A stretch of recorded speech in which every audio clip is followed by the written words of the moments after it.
Hey, what's up everyone?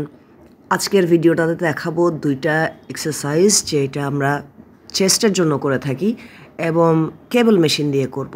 তো আমি কেবল মেশিনের একটা হ্যান্ডেল আমার শোল্ডার বরাবর নিয়ে আমি single cable press to the front করব।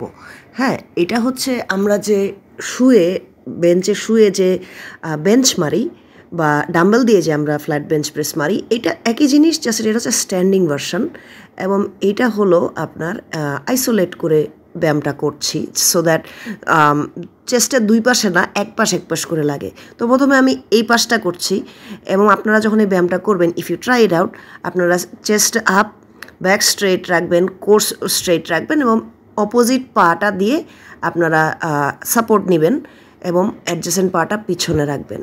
একইভাবে আমি আরেক সাইড দেখাচ্ছি। আমি একটু সামনে যাব, কেবলটা নিয়ে আমি ওয়েট অ্যাডজাস্ট করে নিব যেটুকু আমি মারতে পারবো।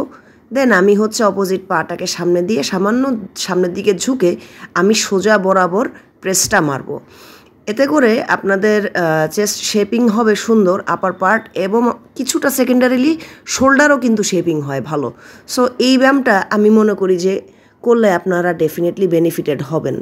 আর মুভিং অন, এখন যে এক্সারসাইজটা দেখাচ্ছি সেটা হচ্ছে আমি কেবলের যে হ্যান্ডেল দুটো ওটাকে নিচে ফিট করে নিয়েছি। নিচে ফিট করে নিয়ে আমি একইভাবে সামনের দিকে ঝুঁকে আমি হচ্ছে দুইটা কেবলের হ্যান্ডেল একসাথে মারবো সামনের দিকে। তো পার্থক্য হচ্ছে এইটা হচ্ছে আপনার আপার চেস্টকে খুব ভালোভাবে হিট করবে, হ্যাঁ, এবং আপনাদের শোল্ডারকেও এটা কিন্তু টার্গেট করবে, শোল্ডারের ফ্রন্ট পার্ট। তো এই এক্সারসাইজটাও আপনারা করতে পারেন। I hope this two exercises will help you.